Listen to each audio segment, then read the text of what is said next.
Salut, aujourd'hui on teste la caméra d'action LDLC Touch C2. Cette séquence d'ailleurs que vous êtes en train de regarder et tourner avec, ce qui vous donne un petit peu une idée de ce que peut donner le fait de se filmer comme ça pour un vlog ou pour un édito vidéo. Ça peut être parfois très pratique dans la mesure où quand on essaye de faire ça avec son smartphone, c'est pas toujours évident parce qu'il faut quand même un minimum d'équipement, un pied, trouver le bon endroit, alors que là, avec cette caméra qui est toute petite, toute légère, on la pose n'importe où, on n'a même pas besoin de fixation de par sa forme et sa taille, et du coup on peut comme ça filmer très rapidement et très spontanément. Voilà le test de la caméra LDLC Touch C2.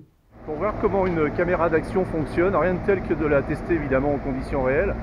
Alors comme je n'ai pas eu l'occasion ces derniers temps, depuis que j'ai cette caméra en test, de faire de l'action, j'ai pas pris mon VTT, j'ai pas fait de surf, j'ai pas fait de saut en parachute, j'ai pas fait de cascade en voiture ni en moto.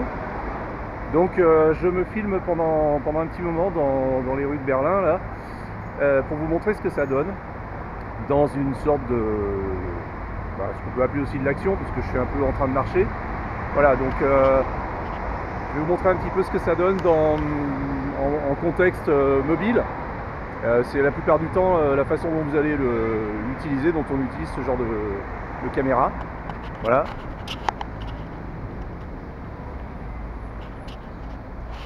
Là, je vais bouger un peu, je vais courir un peu.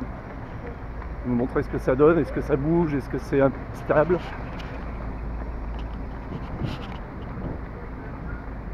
Voilà, la suite de l'essai dans l'article.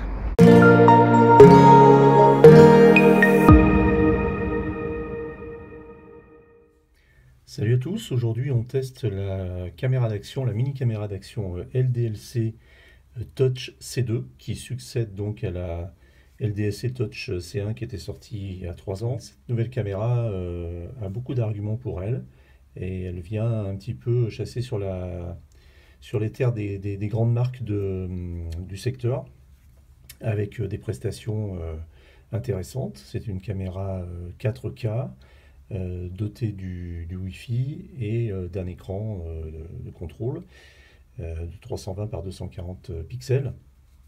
La finition est sympa, c'est bien fait, c'est un revêtement en plastique un peu caoutchouté, velouté comme ça. Alors après les commandes c'est très simple, ça reste basique, on a évidemment marche-arrêt, on a ici deux diodes qui permettent de savoir si on est en train de filmer et si la caméra est en charge. Et puis ici on a un bouton, le bouton marche-arrêt sert aussi de bouton de sélection des différents modes. Un bouton ici qui permet de lancer un enregistrement. Et puis ici sur la tranche droite un bouton qui permet d'activer la connexion Wi-Fi. Alors ici de ce côté on a une sortie micro USB et une sortie micro HDMI.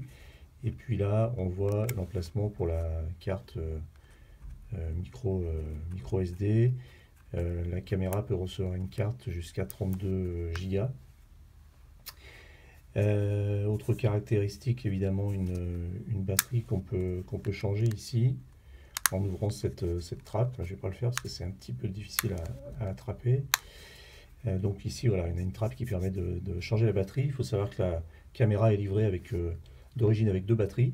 C'est d'ailleurs une des caractéristiques de LDLC, de la générosité du package de base, puisque la caméra est livrée avec un nombre impressionnant d'accessoires.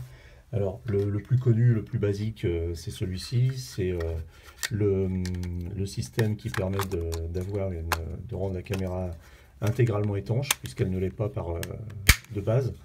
Donc voilà, une fois qu'elle est dans ce caisson étanche, on peut descendre jusqu'à moins 30 mètres. Alors moi je l'ai testé cet été en vacances, j'ai fait un petit peu de tuba avec la caméra. Je ne suis pas descendu au-delà de 2-3 mètres, mais bon, il n'y avait eu aucun problème, ça filmait sans souci. Là j'ai rajouté un pied adhésif parce que je vais m'en servir peut-être demain pour faire un essai sur une voiture. Voilà, après elle est dotée elle est livrée avec 21 accessoires, parmi lesquels une télécommande, une deuxième batterie, donc différents pieds, différentes fixations, une pléthore de fixations, que ce soit pour des surfaces planes, des surfaces arrondies, un guidon et différentes choses. En termes de qualité de vidéo, vous verrez sur le test que j'ai fait des vidéos avec, vous jugerez par vous-même. Il faut savoir que la 4K est un peu entre guillemets une fausse 4K, puisque c'est une 4K à 15 images par seconde, alors qu'on est habitué avec GoPro ou même avec des drones comme le DJI Phantom 4 à du 4K à 60 images par seconde. En revanche, je vous conseille vraiment de filmer en 1080p. Là, pour le coup, à 60 images par seconde, et on a un très très bon rendu. Pour la mettre en route, c'est très simple. On appuie sur le bouton ici, 2 secondes. Voilà, elle démarre immédiatement. Et là, si vous appuyez ici, vous pouvez commencer à filmer. Ça veut dire que si vous dégainez votre caméra, entre le moment où vous la sortez de la poche éventuellement et le moment où vous commencez à filmer, il va s'écouler 2 secondes en gros. Donc c'est vraiment instantané, c'est pratique. Ensuite, on a évidemment les différents modes. Donc là, on est en mode vidéo. On peut passer en mode photo. Et puis après, en mode rafale et en mode time-lapse. Et ensuite, ici, on peut naviguer dans les menus, revoir les vidéos qu'on a tournées, par exemple, les faire défiler comme ça. Et puis ensuite, voilà. Et alors, il manque un petit peu d'intuitivité parce que je vous avoue que une fois qu'on est sur ce mode-là, j'ai jamais réussi à revenir au mode caméra classique. Donc là, on fait à nouveau défiler les vidéos, et même si on appuie longtemps, voilà, on arrête la caméra, mais j'ai pas encore trouvé comment on revenait au mode classique. C'est pas grave parce que ça prend pas beaucoup de temps, et puis peut-être que vous trouverez de l'autre côté. Ensuite, on a les réglages. Donc, on va directement ici, et là on fait défiler.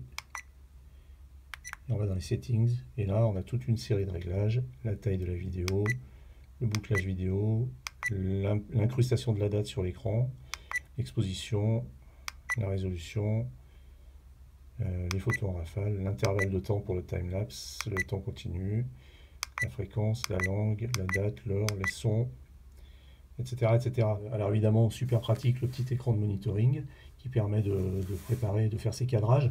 Alors évidemment, quand la caméra est posée, par exemple, un peu loin de vous, ou qu'elle est posée qu'elle est fixée sur une carrosserie de voiture, sur le casque du VTT, etc., vous n'avez pas tellement accès à l'écran pour faire le cadrage.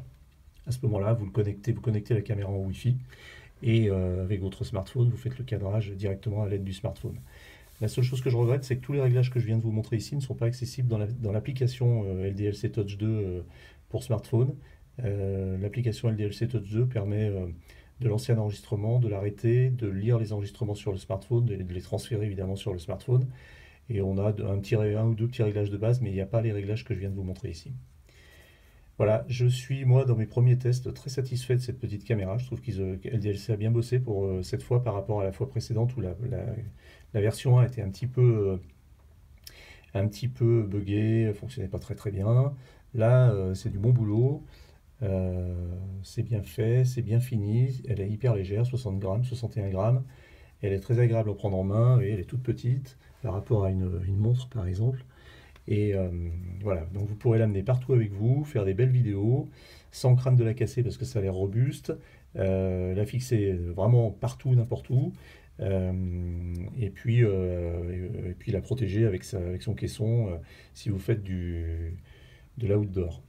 Voilà, c'était la présentation de la caméra d'action LDLC Touch 2 qui est commercialisée sur le site LDLC.